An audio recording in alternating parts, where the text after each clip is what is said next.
Yo, jovencito, en aquella adolescencia que ya era apasionada porque tenía un temperamento apasionado, quería dedicarme solo a la investigación, a la ciencia, a salvar a la humanidad.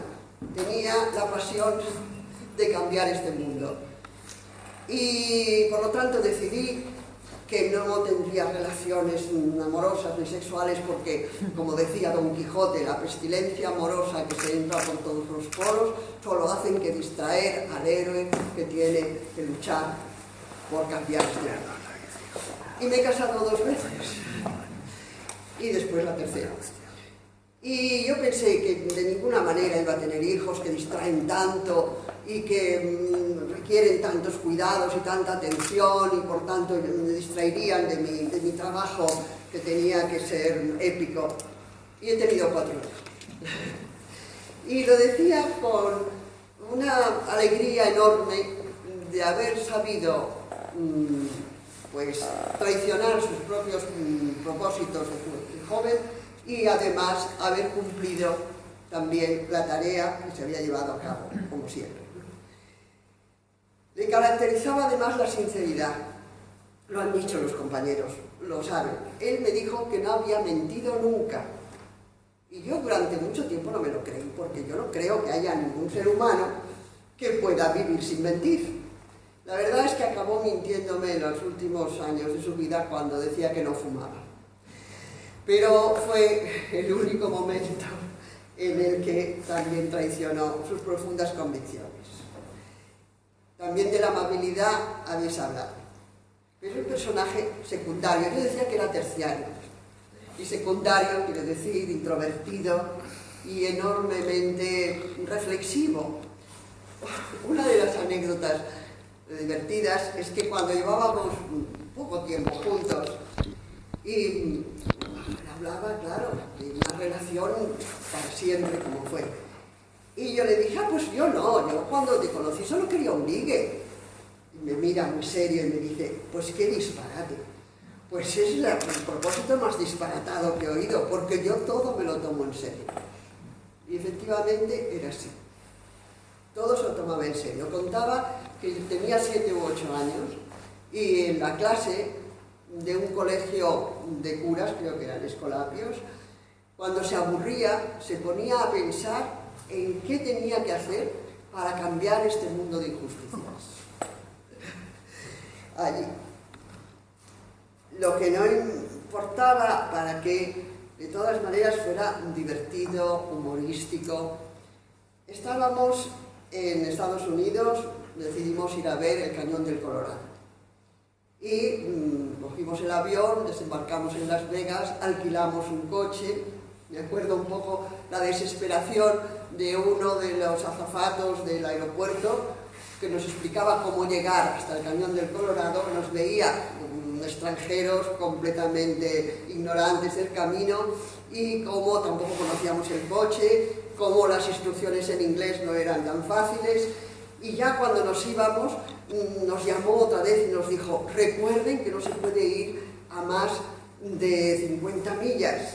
Y ya le tranquilizamos, le dijimos que sí, que son 80 kilómetros, máxima velocidad en Estados Unidos. Bueno, pues condujimos por aquellas extensiones del desierto de Nevada y se hizo de noche, era diciembre, íbamos a pasar las vacaciones de Navidad allí y empezó a nevar. Empezó a hacer un viento espantoso. Yo conducía y empecé a sentirme muy insegura. Él estaba como medio adormilado, parecía como de mal humor, se aburría. Yo empecé a enfadarme porque no me ayudaba y como me enfadé mucho le dije, pues ahora conduces tú. Y me bajé y le hice subir a él. ¡Ah! ¡Qué contento se puso! Lloviendo, nevando, con un viento horrible, a oscuras, empezó a cantar mientras conducía. Claro, esto me irritó a mí también, porque yo lo había pasado mal conduciendo bajo la nieve y él estaba pasándolo estupendamente.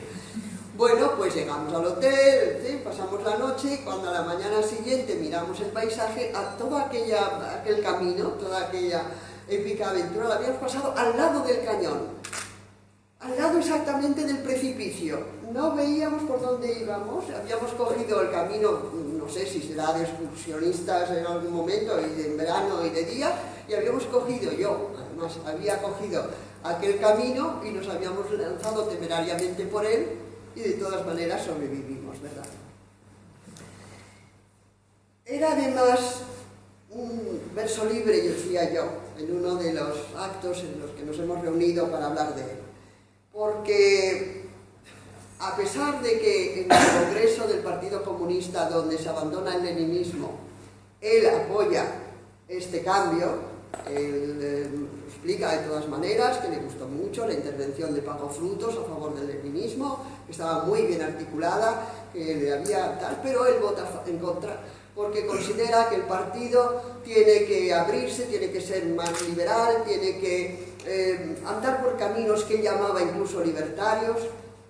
Pero años después me explica que ya con la democracia más o menos instaurada, les hacen una entrevista a Jordi Solitura y a él en la radio. Y que entonces le preguntan a Solitura, bueno, ustedes desde el Partido Comunista en la dictadura, ¿qué luchaban? ¿Cuáles eran sus propósitos? Y que Solitura pues habló de la democracia, de democratizar la sociedad y abrir la sociedad y democratizar la sociedad. Y él estaba completamente desconcertado y además un poco irritado pensando, pero ¿cómo no habla del socialismo? Lo que el Partido Comunista quería era construir el socialismo. Pero Solitura ya sabéis que era muy prudente, por eso fue ministro, claro. Y yo ahora pues os voy a contar por qué me enamoré de él. Y fue además providencial. En aquel momento las diosas sí que estaban pensando en nosotros. En marzo del 86 se acaba de celebrar el referéndum de la OTAN o contra la OTAN. La izquierda lo habíamos perdido, pero lo habíamos perdido muy dignamente, con 7 millones de votos. Y por tanto, lo que se fraguaba en aquel momento, con el entusiasmo del resultado electoral, era construir una alternativa más amplia de izquierdas, que se iba a llamar Izquierda Unida, y para eso se convocaba una asamblea en lo que entonces era el local de la FIN, la Fundación de Investigaciones Marxistas, allí en la calle Alameda, muy cerca además de mi casa, cerca de Atocha.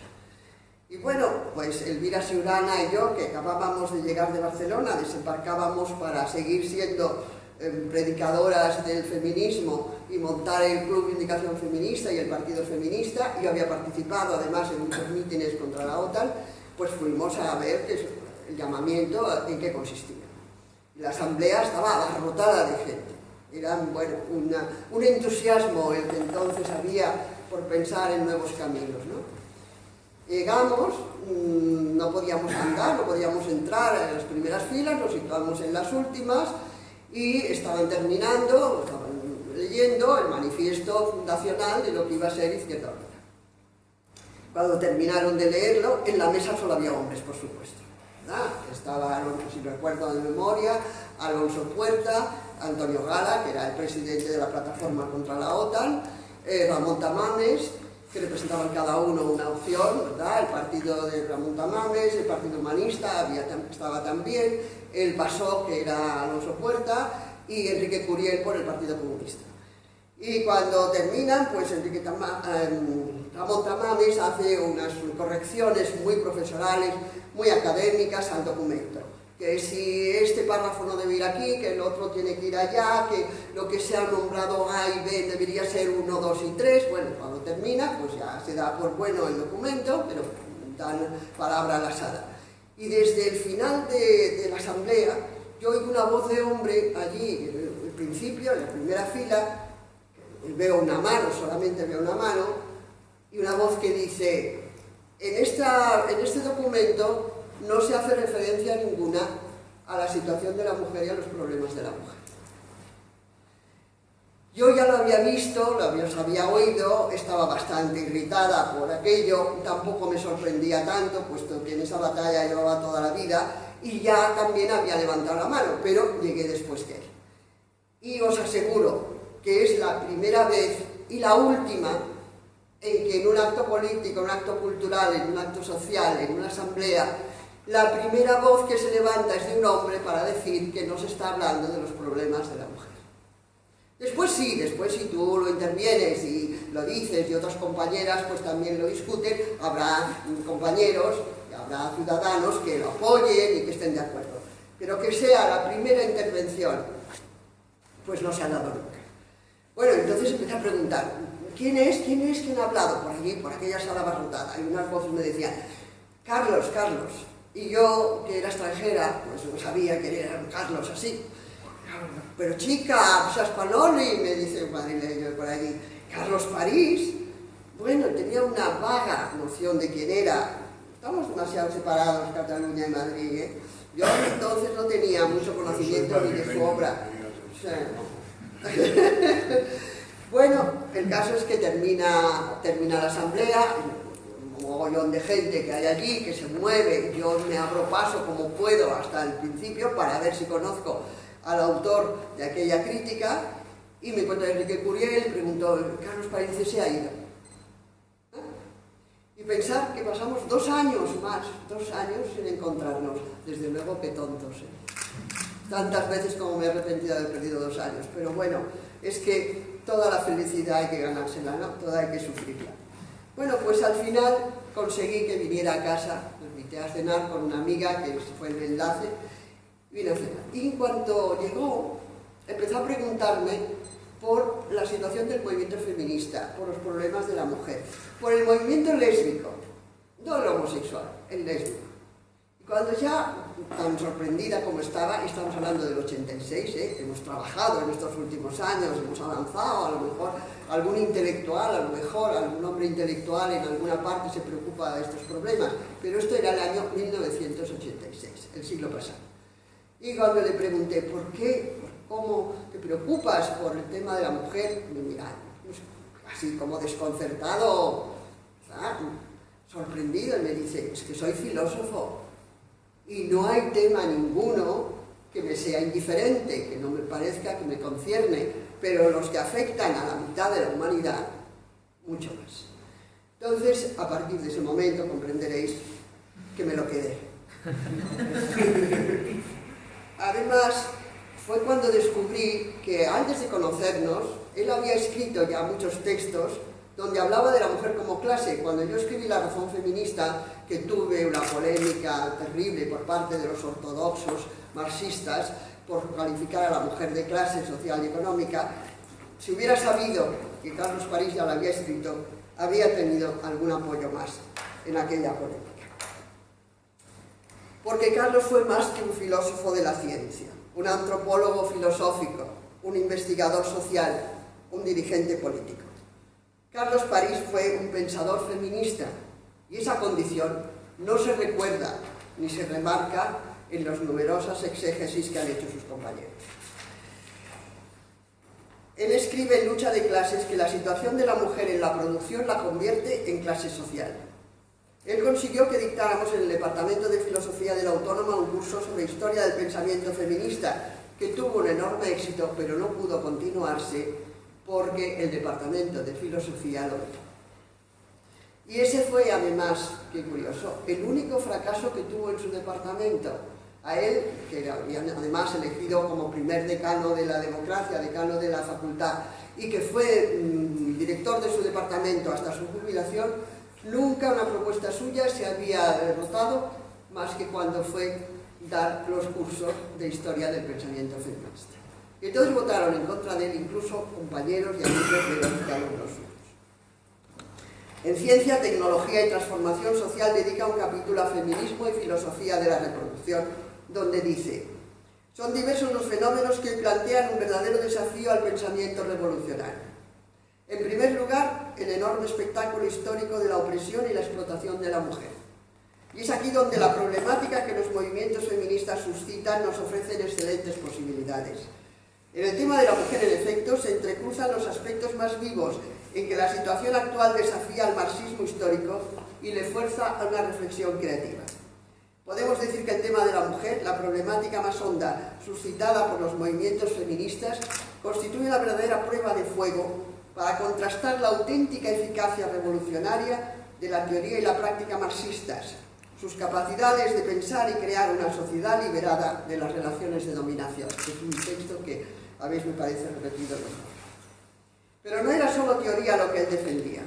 Él, que era un hombre nacido en el primer cuarto del siglo pasado, educado en la más tradicional cultura patriarcal, al que de niño sus padres sacaban de la cocina cuando iba a ver cómo cocinaba su madre, diciendo que eso no era para hombres, que tuvo el amor y la protección de dos esposas buenas, enamoradas y fieles, fue capaz más tarde, ya en la madurez de la vida, de hacer el esfuerzo de aceptar su responsabilidad en las tareas domésticas y de la responsabilidad de la dirección del hogar.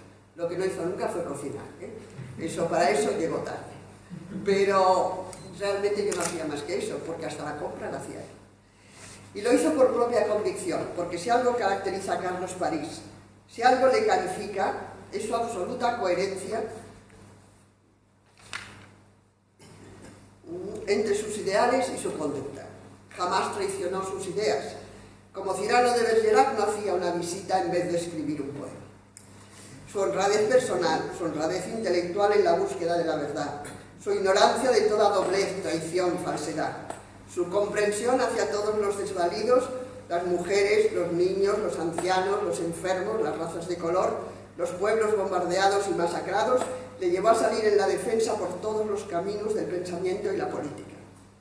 Y allí, en las manifestaciones contra los bombardeos de Libia, contra la Primera Guerra del Golfo, por la Revolución Nicaragüense, y fue presidente de la Asociación de Amistad Hispano-Nicaragüense durante 10 años. Y estuvo yendo a Nicaragua continuamente para estudiar el proceso revolucionario, para apoyarlo, para escribir a favor de él. Y como decía también Benedetti, en la calle, codo a codo, éramos mucho más que dos. Ha sido, en definitiva, un hombre bueno. Y ha sido el mejor amante que puede imaginarse. Yo quiero terminar, si puedo, leyéndoles un pequeño poema que le escribí, y esto es el año 5, o sea, que había cumplido 80 años, pero que creo que es bonito, os gustará oírlo. Como Palmerín altivo, como Amadís valiente, como Roldán aguerrido, como Don Quijote iluminado. Este nunca bien ponderado, amante y docente, filósofo, revolucionario romántico y técnico operativo, desdeñoso de lo inútil, austero y epicúreo, entregado y reservado, generoso y educado, a las buenas causas entregado, del feminismo abanderado, del socialismo combativo, lúcido y clarividente pensador, precio y honra de las letras, armado con la daga de las ideas y protegido con el yelmo de la ilusión, Carlos París y Amador, que predestinado estaba en su blasón a querer y ser querido. Qué buen amante de la vida, qué buen amigo del amigo, qué gran pensador del país. Y qué arrogancia en el talle, qué gallardía en la mirada, qué firmeza en la expresión y qué bondad en el corazón. Si 80 años te disfrutaron, otros muchos más te deseamos, porque ¿quién leyéndote no te respetará? Y ¿quién, en definitiva, conociéndote no te amará?